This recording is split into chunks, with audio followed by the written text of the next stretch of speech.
నమస్తే అండి. This is doctor Swathi, fertility specialist.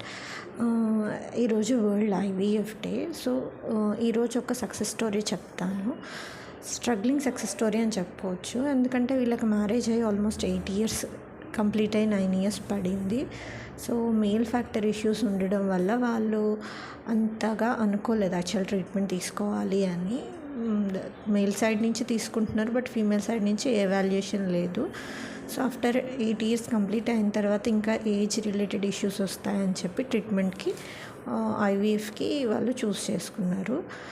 Female partner age వచ్చేసేసి 35 years, హస్బెండ్ ఏజ్ వచ్చేసేసి 38 to 40 years, 38 years ఉన్నాయి. సో ఫీమేల్ సైడ్ నుంచి ఎవాల్యుయేషన్ జరగలేదన్నమాట. సో మనం స్కానింగ్, బ్లడ్ టెస్ట్ అన్నీ చేసిన తర్వాత ఏంటంటే ఎగ్ కౌంట్ కూడా వాళ్ళకి తక్కువగా ఉంది. సో ఇన్స్టెడ్ ఎగ్ కౌంట్ తక్కువ ఉంది. సో ఇంప్రూవ్మెంట్ కోసం మనము క్వాలిటీ ఇంప్రూవ్మెంట్కి ఒక 3 months మెడికేషన్ ఇచ్చి తర్వాత ఐవీఎఫ్ ట్రీట్మెంట్ స్టార్ట్ చేసాము. But in spite of giving injections అంటే ఆంట్రల్ ఫాలిక్యులర్ కౌంట్, మనకి ఎగ్ కౌంట్ వచ్చేసి ఆమెకి 6 ఉన్నాయన్నమాట. సో ఆ 6లో కూడా 4 డెవలప్ అయ్యాయి. సో 4 ఓవమ్ పికప్ చేసిన తర్వాత ఆ 4లో 2 oocytes వచ్చాయి. 2 oocytes M2 ఉన్నా కూడా బట్ అంత క్వాలిటీ సరిగ్గా లేవు. సో ఎంబ్రియోస్ కూడా ఆల్మోస్ట్ C grade వచ్చాయి 2. సో అవి మనం ఎంబ్రియో ట్రాన్స్ఫర్ చేసాం, బట్ ఇంప్లాంట్ కాలేదు.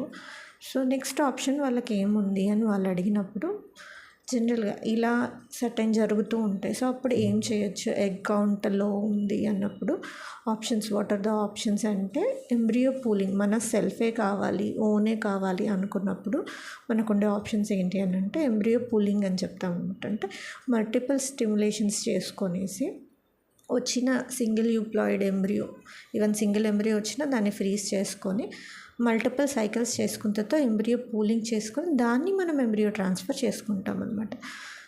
అదొక ఆప్షన్ ఉంటుంది. బట్ మల్టిపుల్ సైకిల్స్ అన్నప్పుడు దాంతోపాటు కాస్ట్ అనేది మనకి పెరుగుతుంది అనమాట. సో సెకండ్ ఆప్షన్ ఏంటి అని అంటే డోనర్ ఎగ్ డొనేషన్కి వెళ్ళడం.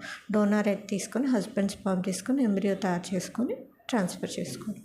నెక్స్ట్ ఆప్షన్ ఏంటి అని అంటే యాక్చువల్గా రేర్గా ఇస్తాము.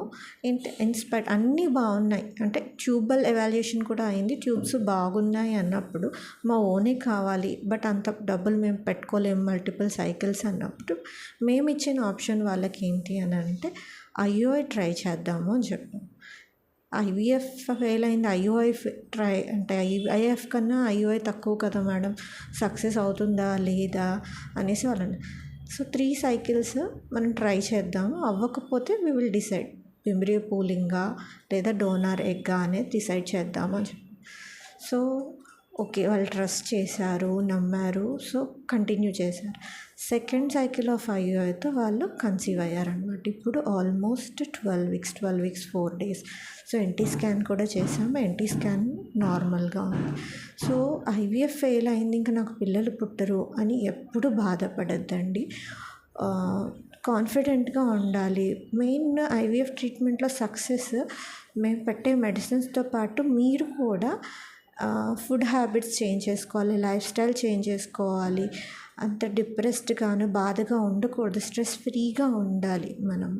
సో ఆల్మోస్ట్ ఒక ఫీమేల్ పార్ట్నర్కి ఎలా ఉంటుందంటే ప్రతి ఒక్కరు క్వశ్చన్ చేస్తూ ఉంటారు. ఫ్యామిలీ ప్రెషర్స్ ఉంటాయి, సొసైటీ నుంచి ప్రెషర్స్ ఉంటాయి, ఎక్కడికి వెళ్ళాలన్నా వాళ్ళకు ఒక లో ఫీలింగ్ ఉంటుంది. మనం ఏంటి నా పరిస్థితి అన్న ఫీలింగ్లో ఉంటారు. సో అవన్నీ దాటుకొని మనం ట్రీట్మెంట్ తీసుకునేటప్పటికి మనం ఎంత స్ట్రాంగ్గా ఉంటామో, ఎంత ప్రశాంతంగా ఉంటామో అనే దాన్ని బట్టే సక్సెస్ అనేది డిపెండ్ అవుతుంది, ఇంక్రీజ్ అవుతుంది. మనకి even 5% of success rate increase అయినట్టే కదండి.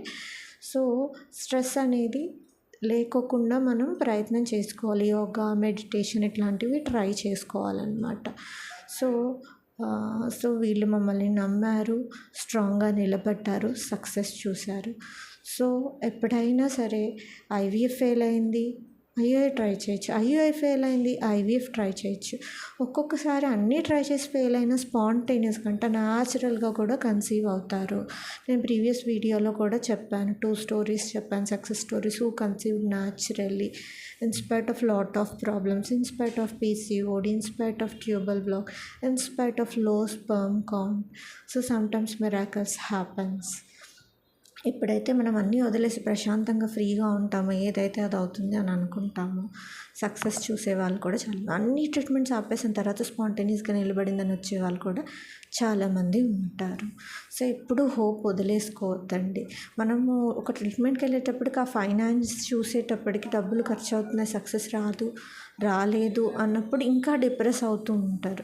సో సక్సెస్ రేట్ ఒక్కొక్కసారి నెంబర్ ఆఫ్ సైకిల్స్ ఇంక్రీజ్ అయ్యే కొద్దీ ఇంక్రీజ్ అవుతుంది ఐయుఐలో. సో ఐవీఎఫ్లో కూడా 100% సక్సెస్ రేట్ అనేది ఎప్పుడూ ఉండదు.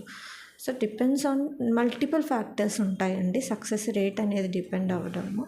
సో ఎప్పుడు అయితే అంటే ఒకటి ఫెయిల్ అయిపోయిందంటే ఇంకా మాకు వేరే ఆప్షన్ లేదు, ఇంకా మాకు పిల్లలు కలగరు అని అనుకోవద్దు.